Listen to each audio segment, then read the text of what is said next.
Voice of Indonesia, dari Indonesia untuk dunia. Voice of Indonesia dari Indonesia untuk dunia. Pendengar, berjumpa lagi dalam program Ranah Diplomasi.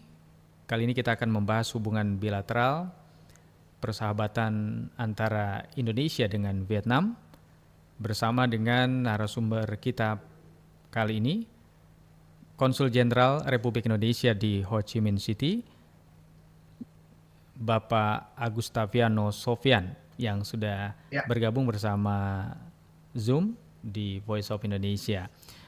Pak Konjen, apa kabar? Baik, alhamdulillah sehat Mas Agus. Alhamdulillah, terima kasih sudah meluangkan waktu bersama Voice of Indonesia. Kita akan ngobrol-ngobrol ya Pak kali ini. Siap. Baik, langsung saja kita mulai Pak Konjen. Mudah-mudahan juga di sana cuaca mendukung dan tidak ada sesuatu yang bisa menghambat aktivitas KJRI di Ho Chi Minh City. Baik.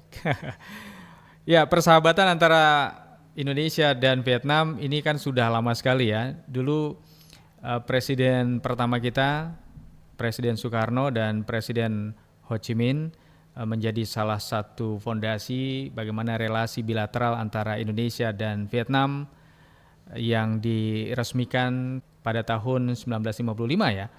Nah, bagaimana Pak Konjen melihat persahabatan kedua negara dalam konteks dunia hari ini, Pak Konjen?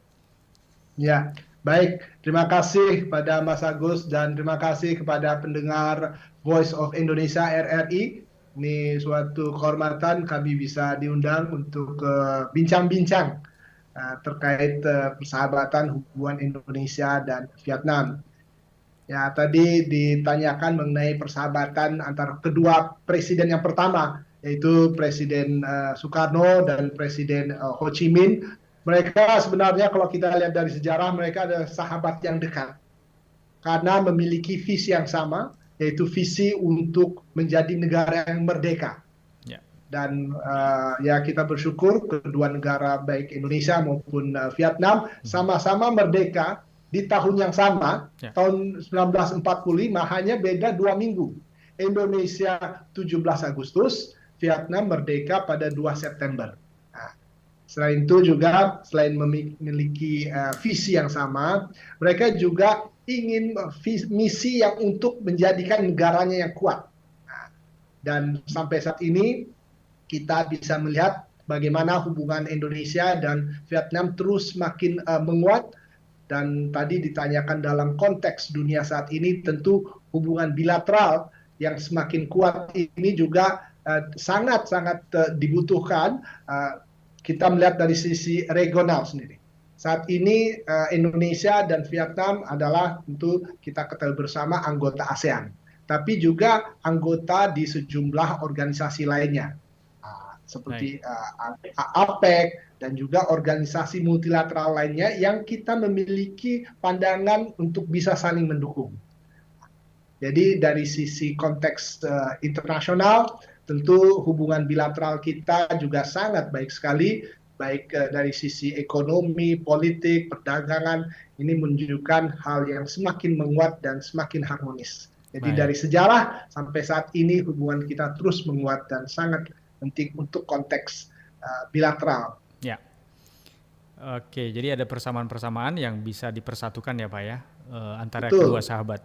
Ya seperti kita, sesama Agus kita harus saling ngobrol bersahabat ya Pak ya. Betul, sesama Agus, terutama kalau di bulan Agustus. Iya betul sekali.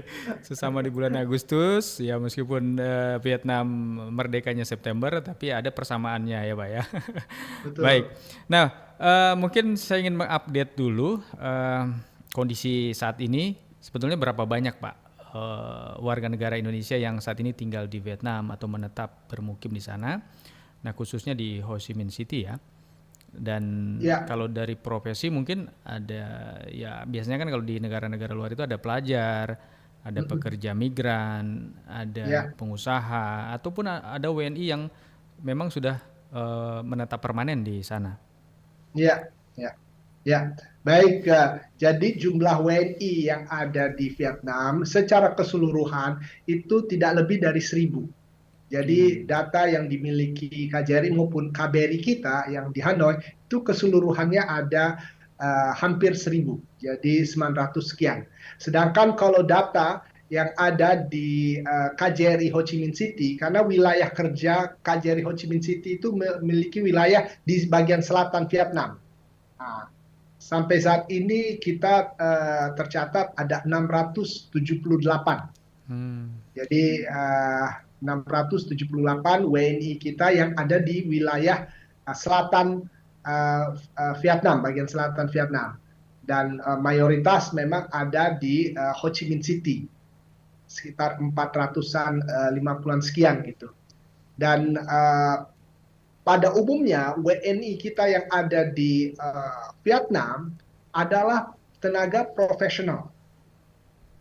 Karena memang negara seperti Vietnam, mereka mengharapkan dan juga menginginkan tenaga yang masuk dari Indonesia ke Vietnam adalah tenaga yang memiliki skill. Jadi namanya untuk working permit harus memiliki skill. Jadi oleh karena itu memang pada umumnya warga kita ada tenaga profesional di berbagai bidang.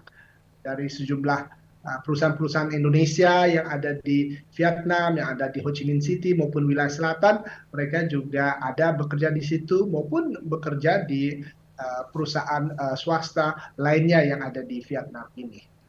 Baik, Pak Konjen, kalau dari sisi jumlah mungkin ya tidak sebanyak di negara-negara lain ya, tetapi tentu ini tidak menjadi ukuran hubungan persahabatan Indonesia-Vietnam, juga hanya tergantung kepada people to people saja ya, tapi juga ada hubungan ekonomi, sosial budaya. Nah ini yang menjadi prioritas KJRI Ho Chi Minh City sejauh ini Pak, ya paling tidak setahun terakhir inilah ya 2023, ya. Ini arahnya kemana ini Pak? Ya. Memang pertama saya juga ingin sampaikan kalau tentu kita bicara hubungan bilateral antara Indonesia dan Vietnam, tentu kami juga tidak bisa lepas dari kita ada KBRI kita di Hanoi. Jadi ada Duta Besar Indonesia untuk Vietnam ada di Hanoi, dan tentu kami juga di KJRI Ho Chi Minh City kami mencakup wilayah selatan. Nah, upaya-upaya yang dilakukan untuk penguatan kerjasama ini tentu semuanya ini sinergi antara yang dilakukan oleh KBRI Hanoi maupun oleh KJRI Ho Chi Minh City. Ada beberapa prioritas yang memang juga kita telah menentukan untuk hubungan kita terutama tahun 2023 ini tadi yang disampaikan oleh Mas Agus, antara misalnya kerjasama untuk ekonomi digital, kedua kerjasama untuk perikanan, ketiga pertanian, keempat untuk industri high-tech, dan kelima untuk renewable energy. Itulah 5 sektor yang memang kita anggap potensi dan juga perlu terus kita kembangkan untuk sebagai prioritas kerjasama ekonomi untuk kedua negara. Baik, saya punya catatan ini Pak. Mungkin kalau ada kekeliruan ya mohon dikoreksi. Total volume perdagangan Indonesia dan Vietnam pada 2022 mencapai 13,31 miliar US dollar atau meningkat dibandingkan 2021 yang sebesar 11,06 miliar dolar Amerika Serikat.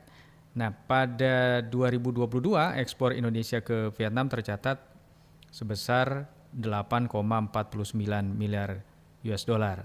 Ini menurut catatan yang kami peroleh didominasi oleh kendaraan, kemudian BBM, sawit, sayuran, besi, dan kertas. Nah, sedangkan impor Indonesia dari Vietnam angkanya 4,82 miliar US dollar. Didominasi beras, kemudian produk perikanan, telepon, propilena, perlengkapan televisi, dan kulit. Nah, Indonesia surplus neraca perdagangan sebesar 3,67 miliar US dollar. Nah, kalau melihat kesamaan produk perdagangan, khususnya mineral, Pak Konjen, lalu kemudian hasil bumi dan perikanan, dan populasi kedua negara yang mencakup 60% warga ASEAN. Nah, bagaimana kolaborasi dan kerjasama ekonomi selama ini terjalin antara kedua negara. Ya, baik. Terima kasih, Mas Agus. Jadi memang betul kalau peningkatan kerjasama ekonomi dan tadi disampaikan data-data perdagangan itu menunjukkan hal yang positif meningkat terus. Nah, dan kita juga di tahun 2023 ini kita sebenarnya juga merayakan 10 tahun kemitraan strategis Indonesia dan Vietnam. Di awal tadi saya sampaikan walaupun memang hubungan diplomatik kita sejak 1955 sehingga memang sudah 68 tahun, tapi kita meningkatkan hubungan kita ke level tingkat kemitraan strategis sejak tahun 2013. Dan 2023 ini kita merayakan 10 tahun dan yang hal yang menunjukkan positif ada peningkatan dari sisi perdagangan. Tadi sudah disampaikan di tahun 2022 betul kita memang datanya memang ada sedikit perbedaan antara data yang dipegang oleh Vietnam atau Indonesia memang sedikit saja ada perbedaan, tapi memang hal signifikan yang dari tahun 2013 perdagangan dua arah itu hanya mencapai 4 miliar misalnya, tapi sampai tahun 2022 itu sudah mencapai 14 miliar lebih sedikit, persisnya 14,1. Itu data yang memang kami pegang, sehingga memang kalau kita bisa melihat ada peningkatan 3 kali lipat dalam jangka 10 tahun. Nah, perdagangan kedua arah baik Indonesia dan Vietnam. Dan kalau kita breakdown lagi, ekspor dan impor kedua negara juga mengalami peningkatan. Jadi sebenarnya ini adalah perdagangan yang cukup sehat antara Indonesia dan Vietnam karena sama-sama juga diuntungkan. Nah, memang betul kita surplus, tapi juga dari sisi Vietnam mereka juga ada peningkatan ekspor mereka ke Indonesia. Selain itu juga dari jenis-jenis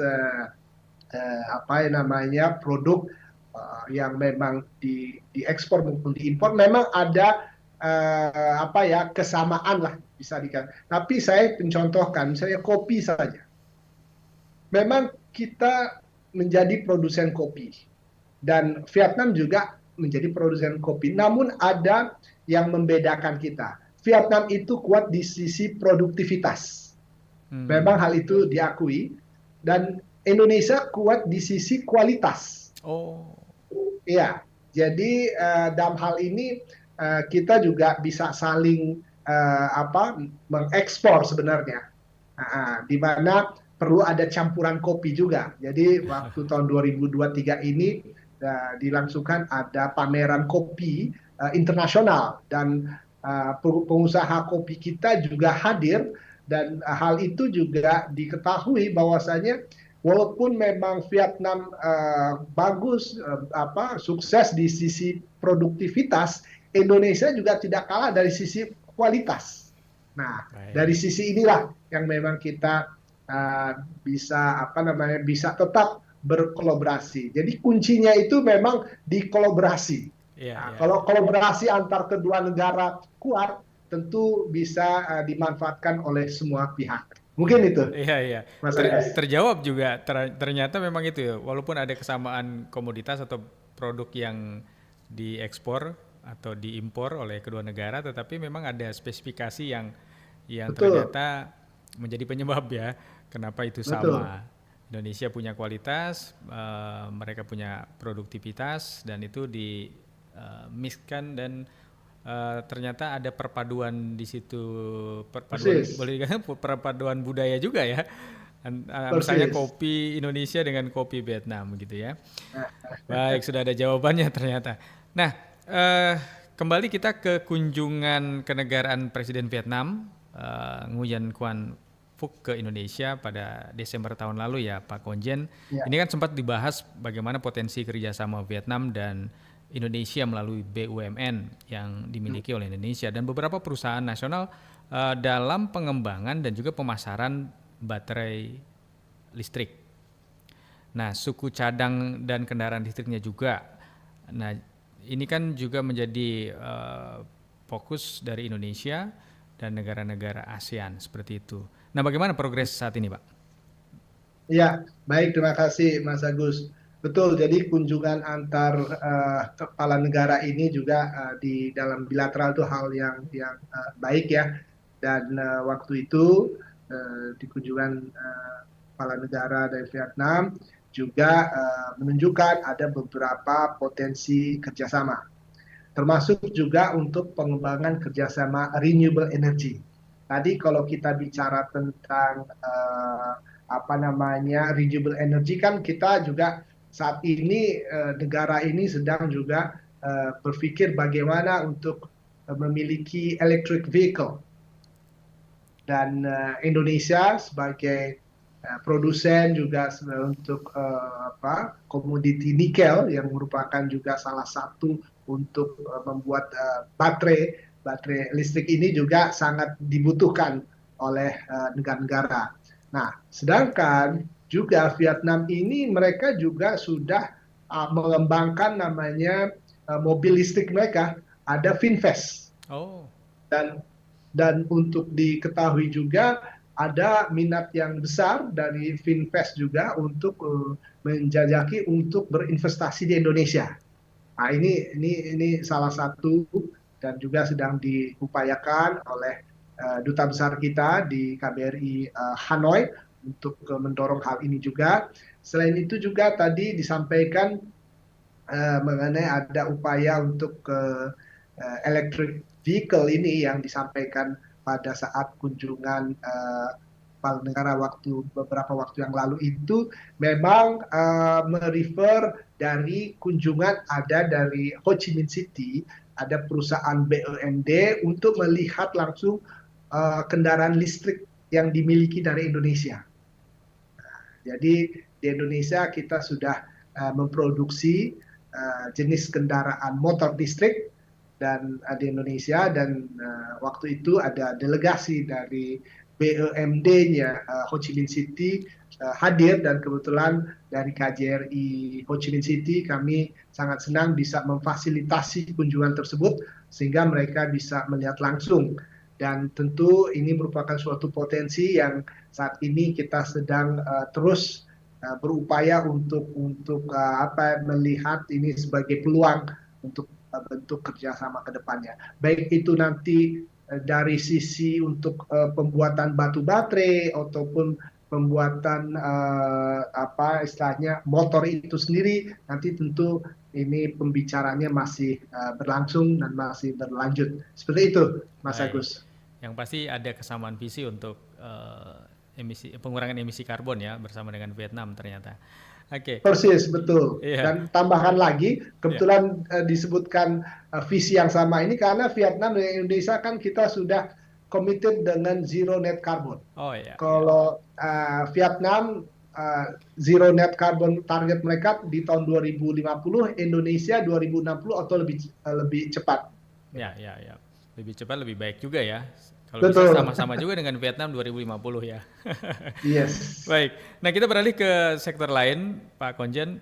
Upaya yang dilakukan Indonesia dan Vietnam dalam meningkatkan sektor wisata ini kan ada salah satunya ditempuh dengan menghadirkan rute penerbangan yang langsung dari Ho Chi Minh City, Jakarta atau sebaliknya. Atau misalnya ke Ho Chi Minh City, Bali dan sebaliknya. Nah, dari sisi Vietnam sendiri, destinasi wisata apa saja Pak yang diminati oleh WNI? Nah, kemudian juga sebaliknya, bagi warga Vietnam mungkin juga ini juga yang diburu itu destinasi-destinasi wisata di Indonesia kemana gitu ya? Mungkin ada semacam informasi dari KJRI seputar itu. Ya, baik. Betul Mas Agus, memang kalau kita bicara pariwisata ini sesuatu yang real ya, di mana negara juga bisa meningkatkan pendapatannya dari peningkatan wisatawan. Dan tentu saja antara Indonesia dan Vietnam kita juga senang konektivitas, itu jalur penerbangan sudah kembali lagi setelah COVID-19. Jadi sejak tahun lalu penerbangan langsung baik Jakarta, Ho Chi Minh City, Jakarta sudah ada untuk dari Vietnam Air dan juga Vietjet. Itu setiap hari ada penerbangannya baik Vietnam Air maupun Vietjet. Selain itu juga penerbangan dari Ho Chi Minh City ke Bali, Bali Ho Chi Minh itu 3 kali sehari, Mas Agus. Jadi bisa dibayangkan memang ada apa namanya konektivitas yang meningkat ini juga menumbuhkan jumlah wisatawan yang meningkat. Tentu kan kita kalau melihat wisatawan ini juga ada wisatawan dari negara lainnya. Misalnya Vietjet ini kan dia penerbangan Mumbai, Ho Chi Minh, Bali. Transit ya, ada yang digunakan transit. transit. Tapi kalau ditanyakan untuk masyarakat Vietnam, mereka memang tertarik sekali untuk melihat keindahan-keindahan di Indonesia, terutama Bali. Jadi ada rekan-rekan teman-teman saya menunjukkan gambar-gambar mereka saat berlibur dan keluarganya di Bali. Itu katanya indah sekali. Selain Bali, yang mereka juga tertarik, Mas Agus, ada Borobudur. Oh, Borobudur. Karena memang kan sebagian ada juga yang memeluk Buddhis gitu ya. Jadi mereka senang saya. Ada satu lagi spot yang mereka ada yang pernah juga mengirimkan informasi dan foto adalah untuk Bromo. Karena kalau kita lihat di mungkin kayak gunung volcano itu kan masih jarang gitu. Dan sekarang semakin tidak ada gitu. Dan sekarang semakin cantik, Pak, semakin estetik. Semakin hijau betul. Bromo sekarang. Semakin hijau. Iya. Jadi tempat wisatawan itulah yang saya ketahui banyak juga diminati dari wisatawan dari Vietnam untuk Indonesia. Nah, kalau sebaliknya dari Indonesia ke Vietnam, memang ada beberapa spot-spot yang indah juga. Selain kalau di wilayah utara itu ada, atau sentral itu ada Da Nang. Da Nang itu kira-kira di tengah Vietnam. Itu ada beach-nya juga, ada pantainya juga. Maupun di wilayah utara ada Hai Phong, ada Sapa. Yang memang saat ini kalau wilayah utara itu cuacanya dingin. Ada winternya. Oh, iya. Sedangkan untuk di wilayah selatan, di wilayah kerja kami di Ho Chi Minh City, ada kota Ho Chi Minh City sendiri. Kalau kota Ho Chi Minh City memang kan kota yang terbesar dan dia juga kota bisnis. Jadi cukup menarik juga. Metropolis, metropolis dan juga dilalui oleh sungai, dan ada juga selain keliling kota, mereka juga bisa misalnya ke wilayah untuk Cu Chi Tunnel. Cu Chi Tunnel itu ada terowongan di bawah tanah yang waktu itu dipakai oleh tentara-tentara Vietcong untuk melawan tentara Amerika. Itu dijadikan tempat wisata, Cu Chi Tunnel. Baik. Itu di daerah Mekong Delta juga, itu tempat yang indah juga untuk diikuti. Mungkin itu, Mas Agus. Pak Konjen, ini pertanyaan terakhir. Kita beralih ke sesuatu yang krusial untuk kita, karena kita menghadapi pemilihan umum atau pemilu ya, 14 Februari mendatang, semakin dekat ini sudah. Nah, Indonesia akan tentu saja menggelar pemilihan umum, baik itu presiden dan legislatif. Nah, mungkin boleh diupdate juga infonya, jumlah pemilih, kemudian juga kesiapan-kesiapan dari PPLN di sana. Lalu upaya-upaya yang dilakukan oleh KJRI Ho Chi Minh City untuk mensosialisasikan.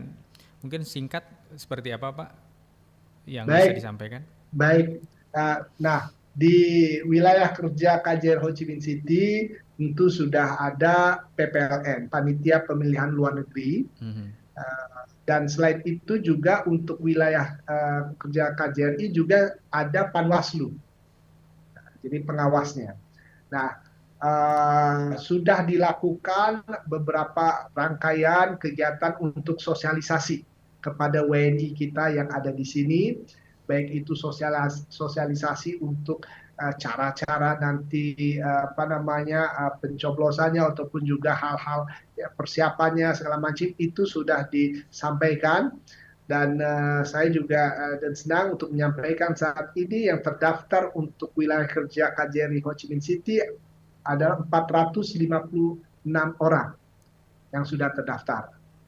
Nah, dan untuk informasi lain, Mas Agus, Ya. pelaksanaan untuk pemilihan di wilayah Vietnam itu sudah ditentukan dan sudah diberikan istilahnya persetujuan oleh KPU untuk dilaksanakan pada tanggal 5 Februari. Jadi 5 Februari. mendahului karena pada tanggal 14 Februari tersebut nanti bersamaan itu waktu saat libur panjang, libur besar di Vietnam. Oh, baik. Jadi pada tanggal 14 Februari itu banyak warga kita juga biasanya mereka kembali ke Indonesia ataupun bermigran ataupun memang kondisinya sepi gitu. Ibaratnya ini seperti kayak liburan Idul Fitri lah. Libur satu minggu, orang berpergian. Nah, jadi setelah kita juga dari PPLN mendapatkan masukan dari warga kita sendiri, dan sehingga juga kita berkoordinasi dengan KBRI Hanoi dan juga PPLN juga berkomunikasi dengan KPU sehingga diputuskan dan disetujui oleh KPU untuk pelaksanaan pemilihan di wilayah Vietnam itu pada tanggal 5 Februari. Itu perkembangannya Pak Mas Agus. Ya, mudah-mudahan berjalan dengan lancar di sana ya Pak ya. Amin, Dan amin, maksimal keikutsertaan ataupun partisipasi pemilih di sana. Nah, terakhir sekali pernyataan penutup dari Pak Konjen barangkali. Harapan kami di tahun 2024 ini kita akan terus bisa melaksanakan tugas-tugas kita sehari-hari, baik itu untuk mewakili Indonesia juga bersama teman-teman saya di KJRI Ho Chi Minh City untuk bersama-sama kita maju untuk membawa Indonesia semoga juga semakin maju, berjaya dan pelaksanaan pemilu lancar. Amin. Dan tentu juga mengharapkan doa saya juga kepada teman-teman Voice of Indonesia, RRI, sehat, sukses, dan bahagia selalu. Semoga, dan termasuk juga seluruh pendengarnya. Mudah-mudahan. Kalau ada istilahnya sekali di udara tetap di udara, nah itulah yang memang yang saya juga selalu ingat terhadap RRI. Baik. Dan sukses dan sehat selalu. Baik, sama-sama Bapak Agustaviano Sofian, Konjen RI di Ho Chi Minh City, Vietnam, yang juga selalu saja memberikan update informasi dari Ho Chi Minh City khususnya dan Vietnam pada umumnya, bagaimana menginformasikan perkembangan hubungan bilateral Indonesia-Vietnam.